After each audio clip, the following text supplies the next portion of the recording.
అందరికీ నమస్కారం అండి. బ్రహ్మ, విష్ణు, మహేశ్వరుడు ఒక్కటే అని అంటారు. అది మనలోనే ఉన్నారు అని కూడా మనం ఆత్మవిచారణలో, ఆధ్యాత్మికలో తెలుసుకుంటే మనలోనే ఏ విధంగా ఉన్నారు, అది ఎలాగా అని మనం ఆలోచించి విచారణ చేస్తే బ్రహ్మ అంటే అర్థం ఏమిటంటే మనసు అని అర్థం చేసుకోవాలి. మనసు అని అంటే అయితే బ్రహ్మ ఒక సృష్టి చేశాడు కదా, ఆ విధంగా మనం దాన్ని అన్వయం చేసుకుంటే బ్రహ్మకు మనసుకు ఏమిటి ఈ సృష్టి అంటే మనం మనసుతో ఒక సృష్టిని ఊహించుకోగలం అన్నమాట. అది ప్రతి ఒక్కరూ ఊహతో ఒక సృష్టిని తయారు చేసుకోగలరు అని మనకు తెలిసిన విషయమే కదా. అది ఊహే చిత్రంగా మనకు ఈ సృష్టి కనిపిస్తుంది. ఊహ వల్లనే ఆ ఊహే సృష్టి అన్నమాట. ఉదాహరణకు ఇప్పుడు ఏ వస్తువైనా అది ఆ మనసు నుండి వచ్చిన ఊహ వల్ల దాని సృష్టి జరిగింది అని అర్థం చేసుకోవచ్చు. దాని రూపం అనేది ఆ తయారు చేసే వ్యక్తి ముందుగానే ఊహించుకుని మన కళ్ళ ముందరకు వచ్చేసరికి దాని సృష్టి పూర్తయిపోయి ఉంటుందన్నమాట. అనగా అతడు తయారు చేయకముందే దాన్ని తన మనసులో అప్పటికే తయారవుతుందన్నమాట.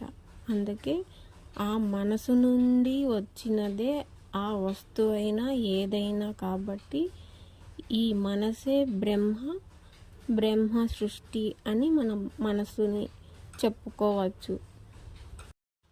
ఊహే సృష్టి అనే విధంగా అంటే ఆ ఊహకి వస్తువు అని కాకుండా ఇలా దేహాలు, జీవాలుగా కూడా మనం సృష్టించబడాము కాబట్టి దేహము కూడా ఆ ఊహకే ఒక సృష్టి కాబట్టి ఈ శరీరములు ఏవైనా కానీ అలా శరీరము ఒక సృష్టి జరిగినప్పుడు ఆ జీవంతో కలిసి ఆ జీవానికి మరలా ఆకలి అనేది ఒకటి ఉంటుంది కాబట్టి ఆకలి తీర్చడానికి మరి ఒక పోషణ అనేది కావాలి కదా.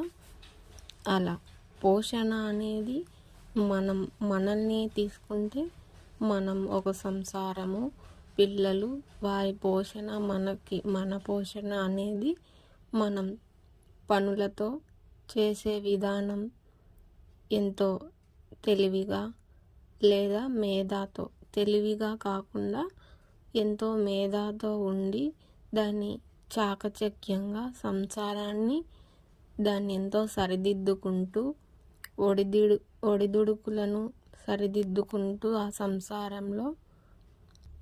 సంసారంలో పోషణ అంతా చూసుకుంటూ చక్కగా నడుపుకుంటూ వస్తాం కదా. అలా మన శరీరంతో మనం మేధాతో చేసే ఒక ఎంతో బాగా ఆలోచించి అడుగు ముందుకు వేసి చేసే ఆ సంసార విధానము, ఆ ఒక్క సంసారము ఒకరే కాదు కదా, అలా ప్రతి ఇంట ఒకరికి సంసారము, అదే ఒక ప్రపంచము. అలా ప్రతి ఇంట ప్రతి ఒక్కరిలో వారు చేసే ఆ పనుల వల్ల ఆకలి, దప్పులు, ఈ సంసారంలో ఉన్న సమస్యలకి అంటే బాధ్యతలు తీర్చి వాళ్ళ కోరికలు ఎలా తీర్చాలి, ఏం చేయాలి, వాళ్ళకి ఏమేం కావాలి, పిల్లలకి ఏం కావాలి అని ఒక తండ్రి చేస్తే వాళ్ళ కోరికలు ఎలా తీరుతాయి, ఎంత పని చేస్తే మనకి ఎంత ఆదాయం వస్తుంది, వారి కోరికలు తీర్చడానికి ఇంకా నేను ఏమేం చేయాలి, వారు సంతోషంగా ఉండడానికి ఒక తండ్రి ఏ విధంగా చేస్తాడో ఆ ఆలోచన అదే మేధ. ఆ మేధానే మనం చెప్పుకునే విష్ణువు అన్నమాట. ఆ విష్ణువు ప్రపంచమంతటా పోషణ చేస్తున్నాడు అనడానికి ఈ ప్రపంచమంతా ఒక కుటుంబం అయితే, అలాగా ప్రతి ఒక్కరి ఇంట్లో ఒక యజమాని ఆ కుటుంబాన్ని చూసుకుంటాడు కాబట్టి వారి ఆలన పాలన అనేది ఆ విధంగా మన శరీరంతో మనం చేసే మేధాశక్తితో చేసే ఆలోచించి చేసే ఒక మేధానే మనలో ఉన్న విష్ణువు అని మనం అర్థం చేసుకోవచ్చు. ఇక మహేశ్వరుడు అని అంటాం కదా, బ్రహ్మ, విష్ణువు, తర్వాత మహేశ్వరుడు. అలాగా మహేశ్వరుడు అంటే శివుడు కదా, శివుడు లయకారుడు అని మనం అనుకుంటాం కదా. ఆ శివుడు మనలో మనమే అని తెలుసుకునే విషయంగా ఏమిటంటే, ఈ సృష్టి స్థితి అని విష్ణువు పోషణ అని ఇందాక చెప్పుకున్నాం కదా. స్థితి అంటే పోషణ, ఆలన, పాలన అన్నట్లుగా. అలాగా ఇప్పుడు లయం అంటే ఇవన్నీ సృష్టించి, అంటే ఊహించడం, ఉదయం లేచిన దగ్గర నుంచి మళ్ళీ పోషణ, ఆలన, పాలన, స్థితి అంటే మనల్ని మనం ప్రొటెక్ట్ చేసుకునే ఆలోచనలు, అనగా మేధాతో ఆ రక్షణ చేసుకునే ఆలోచనలు, అది విష్ణువు.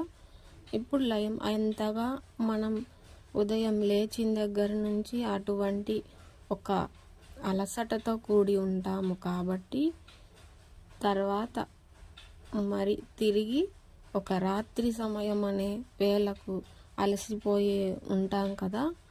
అలా నిద్రా సమయానికి ఏ విధంగా అయితే అన్నీ మరచిపోయి ఉంటామో అదే శివుడుగా మనం చెప్పుకోవచ్చు, అదే లయం అవ్వటం అని కూడా చెప్పుకోవచ్చు.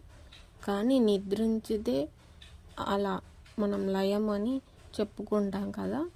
కానీ ఆధ్యాత్మికంలో మనకి చెప్పేది ఏమిటి అని అంటే, మనం ఇందాక చెప్పుకున్నట్టు సృష్టి స్థితి. ఇప్పుడు లయము అంటే ఏ సృష్టి జరిగి అన్నీ ఉద్భవించినాయి, వాటితో మళ్ళీ పోషణలు అవన్నీ ఏవీ లేకుండా, అంటే ఇది చేయాలి, ఈ రక్షణ చేయాలి, ఆ రక్షణ చేయాలి, ఇది జరిగితేనే బాగుంటుంది, ఇది జరగకపోతే బాగుండదు అని ఎటువంటి ఆలోచన లేనిది ఒక నిద్రాస్థితి. అదే లయం అవ్వటం. ఈ నిద్రాస్థితికి పక్కన ఒకరు ఉన్నారని, లేరని, ఒక మెత్తటి పరుపు ఉందా లేదా అని, ఏది ఉంటే అది నిద్ర వస్తుంది, మెత్తటి పాన్పు ఉంటేనే నిద్ర వస్తుందని కాదు. నిద్ర ఏదైతే ఉంటుందో అది నిద్ర వస్తే ఇక ఏమీ గుర్తుండవు, అంతటి నిద్ర వస్తుందన్నమాట. అంత హాయి అయిన నిద్ర వస్తుంది. అక్కడ ఏమీ ఉండవు, సృష్టి ఉండదు, స్థితి ఉండదు, కేవలం లయం మాత్రమే. అందులో లయం అంటే అందులో మనం లీనం అవ్వడం అనేది మాత్రమే ఉంటుంది, అక్కడ ఏమీ ఉండవు. అదే మనకు ఈ సృష్టి స్థితి లయ బ్రహ్మ, విష్ణు, మహేశ్వరుడు ఒక్కటై మనలో ఉన్నారని మనం తెలుసుకోవచ్చు.